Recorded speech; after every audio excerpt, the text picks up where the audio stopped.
Hello everyone. पिछली class में हमने जो देखा था क्या कि ट्रांसक्रिप्शन इन प्रोकैरियोट्स, उसे एक बार हम थ्योरेटिकली देखेंगे। अगर एग्ज़ाम में पूछा जाता है तो इसी तरीके से लिखना होगा। देखो, हमने देखा था कि जो ट्रांसक्रिप्शन का प्रोसेस है वो 3 स्टेप में कंप्लीट होगा। पहले स्टेप का नाम इनिशिएशन था, दूसरे का नाम इलोंगेशन था और तीसरे का टर्मिनेशन था। इनिशिएशन की बात करें और अगर हम याद करें तो हमने क्या देखा था। इनिशिएशन शुरुआत करने के लिए प्रमोटर रीजन पे कौन बाइंड किया था सबसे पहले? Sigma factor. कौन बाइंड किया था? Sigma factor. तो हम कहेंगे initiation is catalysed by sigma factor. Initiation को कैटेलाइज करवाने का काम कौन करता है? शुरू करने का काम कौन करता है? Sigma factor. ठीक है। फिर हमने देखा था सिग्मा फैक्टर कहाँ पे आके बाइंड कर रहा था? वो बाइंड कर रहा था प्रमोटर रीजन पे। कहाँ पे बाइंड कर रहा था? प्रमोटर रीजन पे। और उससे मतलब सिग्मा फैक्टर के प्रमोटर से बाइंड करने का फायदा क्या मिल रहा था कि वो एक स्पेसिफिक जगह से, एक स्पेसिफिक लोकेशन से ट्रांसक्रिप्शन को, आरएनए बनने के प्रोसेस को शुरू करवा रहा था। तो क्या है? Sigma factor binds to the promoter region. Sigma factor promoter region पे बाइंड करेगा एंड कॉन्फर्स, या फिर कह सकते हैं प्रोवाइड्स स्पेसिफिसिटी, एक स्पेसिफिक जगह से क्या करेगा? ट्रांसक्रिप्शन को शुरू करवाएगा। अगर सिग्मा फैक्टर ना हो तो क्या हो? In absence of sigma factor transcription starts non specifically. Transcription non specifically शुरू हो जाएगा। Non specifically means at random site, किसी भी जगह से, डीएनए की किसी भी जगह से ट्रांसक्रिप्शन शुरू हो जाएगा। जरूरी नहीं है जहाँ से शुरू होना हो वहीं से शुरू हो, कहीं से भी शुरू हो जाएगा, है ना। अच्छा, नेक्स्ट स्टेप में क्या देखा हमने? सिग्मा फैक्टर आके बाइंड कर गया था। फिर सिग्मा फैक्टर ने किसको बुलाया था? कोर एंजाइम को बुलाया था। किसको बुलाया था? कोर एंजाइम को। इलोंगेशन का काम, इलोंगेशन का काम कौन संभालता है? Core enzyme. क्योंकि सिग्मा फैक्टर का काम सिर्फ इतना था कि भाई ये प्रमोटर है, तुम यहाँ आके बाइंड करो बस, ठीक है। उसके बाद उसका कुछ काम होता नहीं है। तो इलोंगेशन कौन करवाएगा? पूरा का पूरा कोर एंजाइम करवाएगा। और लास्ट में आता है टर्मिनेशन। टर्मिनेशन को कौन करवाता है? टर्मिनेशन करवाता है rho factor. Rho factor is required for termination of transcription. Transcription के प्रोसेस को टर्मिनेट करने के लिए, रोकने के लिए रो फैक्टर की जरूरत होती है। यहाँ देखो, ये क्या था? प्रमोटर, ये था टर्मिनेटर। सबसे पहले कौन बाइंड करेगा? Sigma factor. फिर कौन आएगा? Core enzyme. सिग्मा फैक्टर और कोर एंजाइम दोनों को मिला दे तो क्या बनेगा? RNA polymerase. अच्छा, इनिशिएशन हो गया। अब क्या होगा? अब ये आरएनए पॉलीमरेज ऐसे आगे की तरफ, कोर एंजाइम, देखो सिर्फ कोर एंजाइम बना है, मैंने सिग्मा अंदर दिखाया ही नहीं है ना, क्योंकि इलोंगेशन का जो काम है ये तो कौन करेगा? ये तो सिर्फ कोर एंजाइम करेगा। सिग्मा फैक्टर का काम सिर्फ यही बताना था कि यहाँ है प्रमोटर, ठीक है। अच्छा, देखो ये बनता जा रहा है, बनता जा रहा है। फिर आप देख रहे हो यहाँ पे मैंने बॉन्ड जोड़ नहीं रखे, ये बॉन्ड टूटे हुए हैं। देखो यहाँ भी बॉन्ड टूटा हुआ है, यहाँ भी टूटा हुआ है। तो RNA polymerase also helps in opening the helix. ये जो हेलिक्स है, जैसे जैसे आरएनए पॉलीमरेज आगे बढ़ता जाएगा, इस हेलिक्स के बॉन्ड तोड़ते जाएगा, और ये बॉन्ड जब टूटेंगे तो हेलिक्स क्या हो जाएगी? ओपन हो जाएगी। ये लाइन आप याद रखिएगा। RNA polymerase also helps in opening of helix. उसके बाद क्या होगा? उसके बाद देखो ये कोर एंजाइम आगे बढ़ता जाएगा, बढ़ता जाएगा, और देखो यहाँ पे टर्मिनेटर पे पहुंच चुका है। जैसे ये टर्मिनेटर पे पहुंचेगा, एक और फैक्टर जिसका नाम होता है रो फैक्टर, वो यहाँ पे आके बाइंड करेगा। और फिर क्या लिखा? Rho factor terminates transcription. Rho factor transcription को टर्मिनेट करवा देगा, रोक देगा। और जब वो रोकेगा तो ये आरएनए की चेन जो है टूट के देखो आपको अलग से नजर आएगी, ठीक है। ये अपना क्या बन गया? आरएनए बन गया। यही हम बनाना चाहते थे। ये हमने स्टार्टिंग में डीएनए लिया था, और इस डीएनए से हमने क्या बना लिया? आरएनए। इसी प्रोसेस को क्या कहते हैं? ट्रांसक्रिप्शन। अच्छा, एक पॉइंट और देखो, once the RNA polymerase reaches the terminator region, जब आरएनए पॉलीमरेज टर्मिनेटर रीजन पे पहुंच जाएगा, the RNA chain and RNA polymerase falls off. RNA की चेन और आरएनए पॉलीमरेज एंजाइम, आरएनए की चेन और आरएनए पॉलीमरेज एंजाइम दोनों के दोनों क्या कर जाएंगे? फॉल कर जाएंगे, टूट के अलग हो जाएंगे। And it results in termination of transcription. और इस वजह से जब आरएनए पॉलीमरेज भी, आरएनए चेन भी डीएनए से टूट के अलग हो जाएंगे तो क्या हो जाएगा? हमारा जो ट्रांसक्रिप्शन है वो टर्मिनेट हो जाएगा, रुक जाएगा, ठीक है। अच्छा, ये हो गया। अब एक चीज आप और देखो, यहाँ देखो, यहाँ देखो मैंने ये जो डीएनए बनाया है, ध्यान से देखना, ये क्वेश्चन आता है ना, ये मैंने डीएनए बनाया है। ध्यान करो, मैंने कहा था कि डीएनए के अंदर, ध्यान से सुनना, क्या डीएनए के अंदर एडेनिन थाइमिन के साथ 2 बॉन्ड बनाता है और गुआनिन साइटोसिन के साथ 3 बॉन्ड बनाता है। ये डीएनए की कहानी है ना। यही चीज अगर हम आरएनए में देखना चाहें तो कैसे होगी?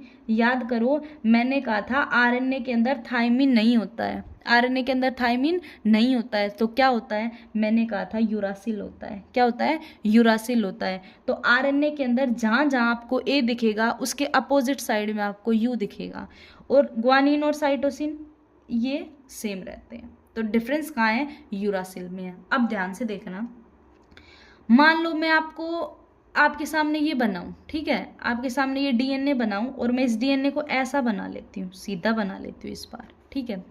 अच्छा, और मैं सीक्वेंस लिखूं A T G C C C G G T T A G C T A G C, तो ये क्या बना रही हूं मैं? ये डीएनए बना रही हूं।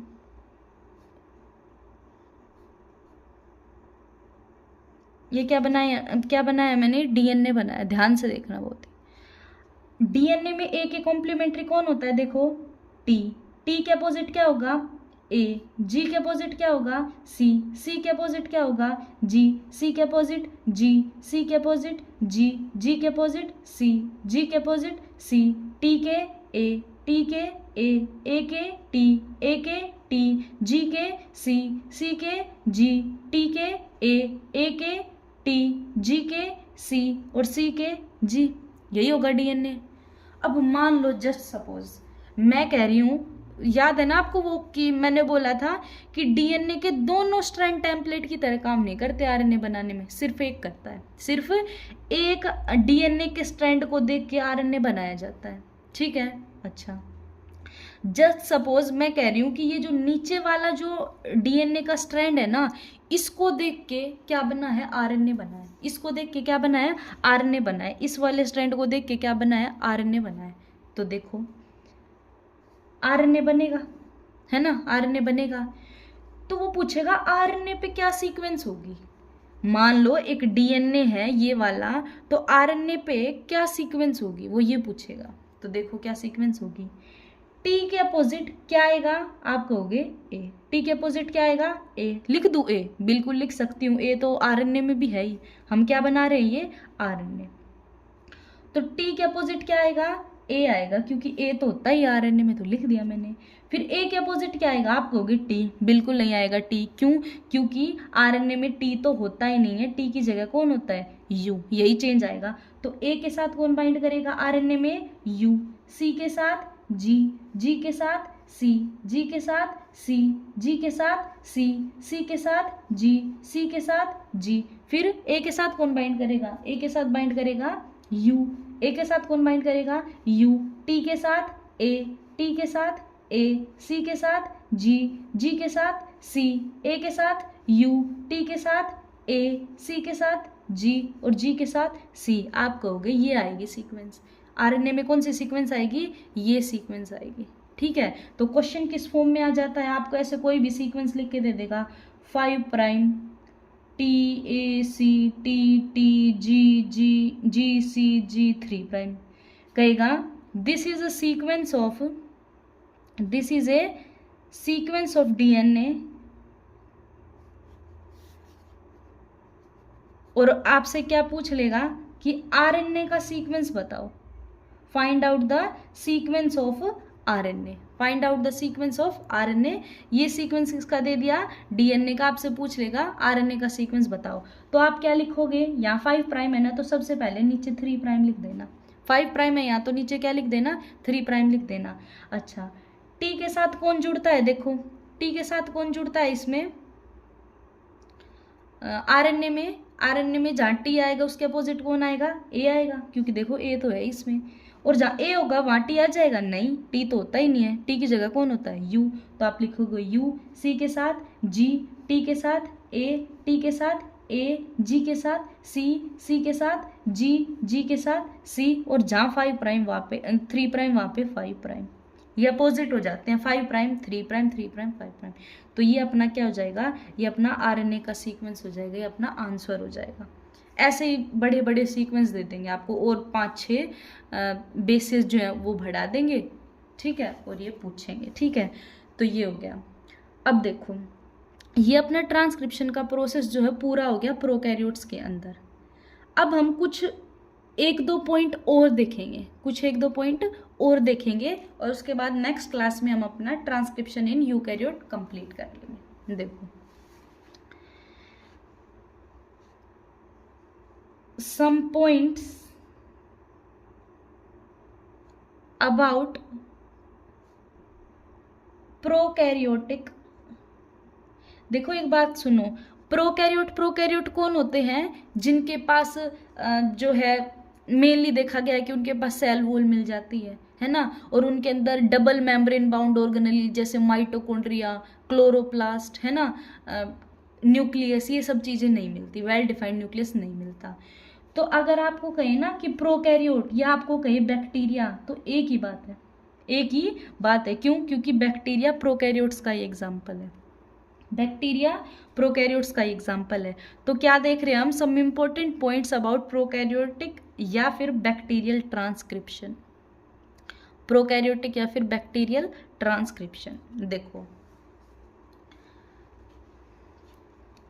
देखो ये अपनी सेल, ये क्या है, अपनी सेल।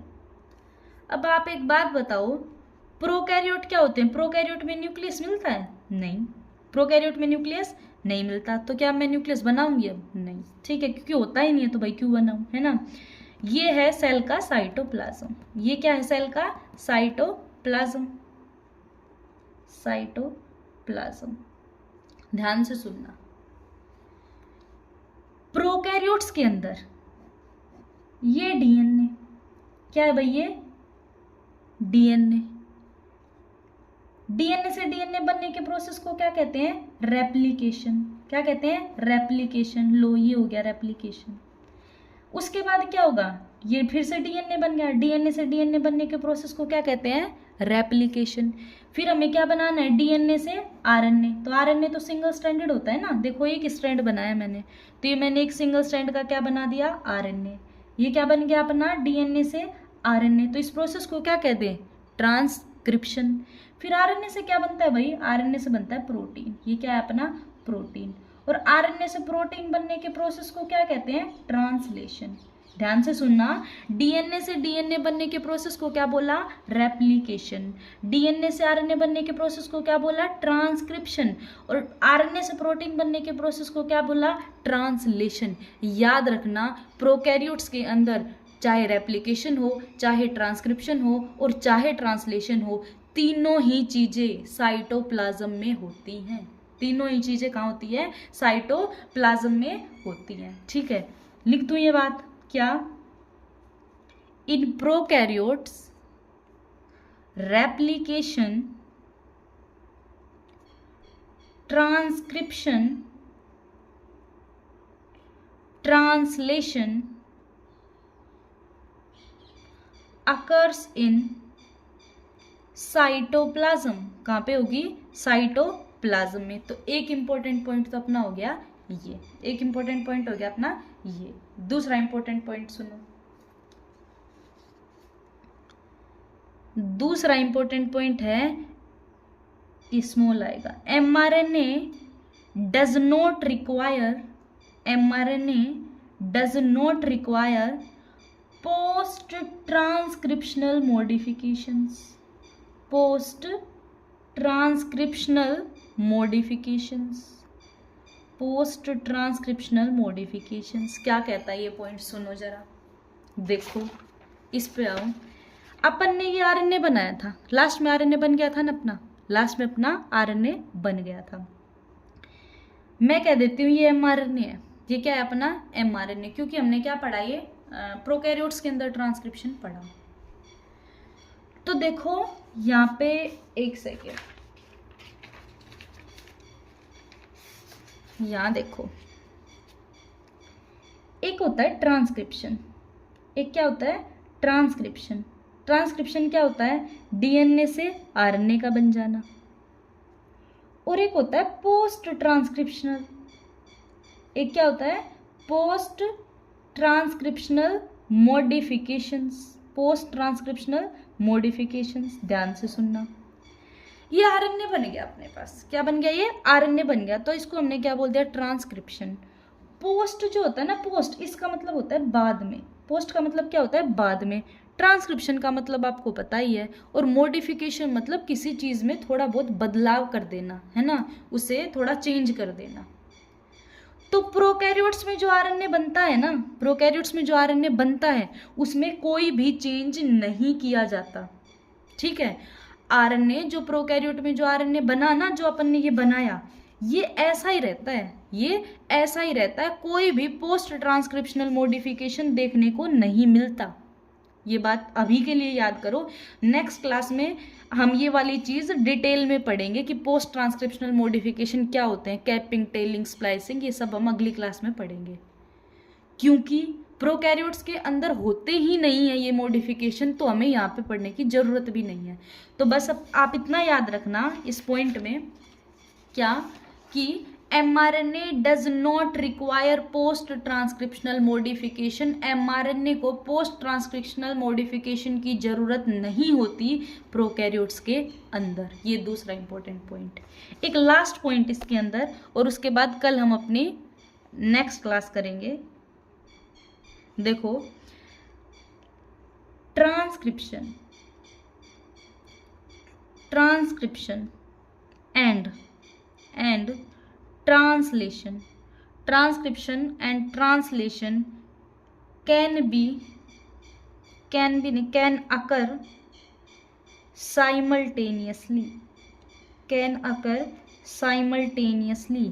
जो ट्रांसक्रिप्शन का प्रोसेस है और जो ट्रांसलेशन का प्रोसेस है, मतलब जो आरएनए बनने का प्रोसेस है और जो प्रोटीन बनने का प्रोसेस है, ये साइमल्टेनियसली एक साथ शुरू हो जाते हैं। मतलब ट्रांसक्रिप्शन ख़त्म भी नहीं होता और ट्रांसलेशन चल पड़ता है। ये वाला पॉइंट यहाँ के लिए होल्ड पे रखो, आगे हम ट्रांसलेशन पढ़ेंगे, उसमें आपको समझ आएगा।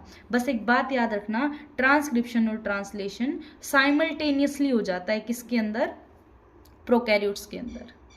तो ये हमने अपना पूरा टॉपिक कर लिया है। कल 10 मिनट में अपना ट्रांसक्रिप्शन इन यूकैरियोट्स कंप्लीट हो जाएगा।